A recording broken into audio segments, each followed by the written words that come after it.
അപ്പൊ ഇന്ന് നമ്മളൊരു മൂവി കാണാൻ വേണ്ടിയാണ് കേട്ടോ പോണത്. അപ്പൊ നമ്മൾ കാണാൻ പോണ മൂവി വേറെ ഏതുമല്ല, നമ്മുടെ തുടക്ക മൂവി കാണാനാണ് കേട്ടോ പോണത്. നമ്മൾ വൈകുന്നേരം 6 മണിന്റെ ഷോയ്ക്കാണ് കേട്ടോ ബുക്ക് ചെയ്തിട്ടുണ്ടായിരുന്നത്. അതുകൊണ്ട് തന്നെ ഞാൻ ഡ്യൂട്ടി ഒക്കെ കഴിഞ്ഞ് ഇന്ന് നേരത്തെ വന്നിട്ടാണ് കേട്ടോ നമ്മൾ ഇന്ന് മൂവിക്ക് പോണത്. അപ്പൊ മൂവി കാണാൻ പോയത് ഞാനും കണ്ണനും കൂടെ ആയിരുന്നു. ഞങ്ങള് പോകുമ്പോ എനിക്ക് ഒടുക്കത്തെ മഴയെന്ന് കേട്ടോ. ഞങ്ങളെ നനയ്ക്കാൻ വേണ്ടി അപ്പൊ പെയ്ത മഴയാണ്. ഞാൻ ഇങ്ങനെ പറയാൻ കാരണം എന്താന്ന് വെച്ചാൽ നമ്മൾ ഇറങ്ങിയപ്പോ മഴയൊന്നും ഉണ്ടായില്ല കേട്ടോ. ഇറങ്ങി കുറച്ചെത്തിയപ്പോ കേട്ടോ മഴ പെയ്തത്. എന്നാൽ നമ്മൾ മുക്കെത്താനായപ്പോ മഴ നിന്നും ചെയ്തു. അങ്ങനെ കുറച്ചൊക്കെ മഴ നനഞ്ഞെങ്കിലും നമ്മൾ ടൈമൊന്നും തെറ്റാതെ തിയേറ്ററിൽ എത്തിട്ടോ. നമ്മൾ മുക്കത്തുള്ള PC-യിലാണ് കേട്ടോ സിനിമ കാണാൻ പോയത്. നമ്മൾ അവിടെ എത്തിയപ്പോ തന്നെ സീറ്റൊക്കെ ഫുള്ളായിണ്ട്. കാരണം നമ്മൾ ടിക്കറ്റ് എടുക്കാൻ നിന്നപ്പോ അവിടെ നിന്ന് ഒരു ചേട്ടൻ ഒരാളോട് പറയുന്നത് ഞങ്ങൾ കേട്ടതാണ് കേട്ടോ. അങ്ങനെ നമ്മൾ മൂവി തുടങ്ങാൻ വേണ്ടി കുറച്ചേരം വെയിറ്റ് ചെയ്തു കേട്ടോ.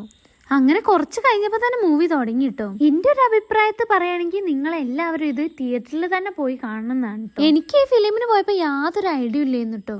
ഞാൻ ആകെ കണ്ടിട്ടുണ്ടായിരുന്ന ഈ മൂവിയിലെ ഈ പാട്ടും പിന്നെ വിസ്മയ മോഹൻലാലിന്റെ കുറച്ച് ഇന്റർവ്യൂവിന്റെ ഷോർട്സും മാത്രമാണ് കേട്ടോ. പിന്നെ ഇന്റർവെല്ലായപ്പോ ഞങ്ങൾ ഒരു കോഫിയും കുറച്ച് സ്നാക്സ് ഒക്കെ വാങ്ങിയിട്ടുണ്ടായിരുന്നേ.